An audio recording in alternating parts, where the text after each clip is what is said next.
ఇంకా ఎఫ్ఐఎస్ కూడా వాళ్ళ వాటాని పెంచుకుంటూ రావటం వలన ఈ స్టాక్ ఇంతలా రన్అప్ ఇచ్చింది. కానీ ఇప్పుడు ఎంటర్ అవ్వచ్చా? అదే క్వెషన్.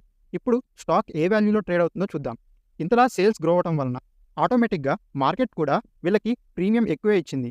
ప్రైస్ టు ఎర్నింగ్ చూసుకుంటే 32గా ఉంది. ఇండస్ట్రీ ప్రైస్ టు ఎర్నింగ్ చూసుకుంటే 31గా ఉంది.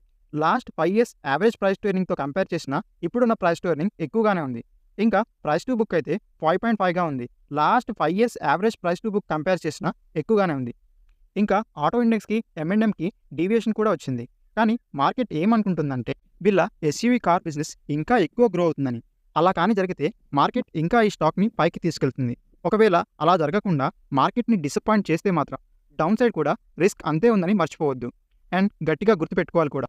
బట్ ఇప్పుడు ఎవరైనా ఇన్వెస్ట్ చేయాలనుకుంటే వాళ్ళ ఓన్‌గా స్టడీ చేసుకోండి. ఇప్పటి నుంచి వచ్చే ప్రతి ఒక్క క్వార్టర్ రిజల్ట్స్‌ని అనాలిసిస్ చేసుకోండి. కరెక్ట్ ఎంట్రీ అండ్ కరెక్ట్ ఎగ్జిట్‌ని ప్లాన్ చేసుకోండి.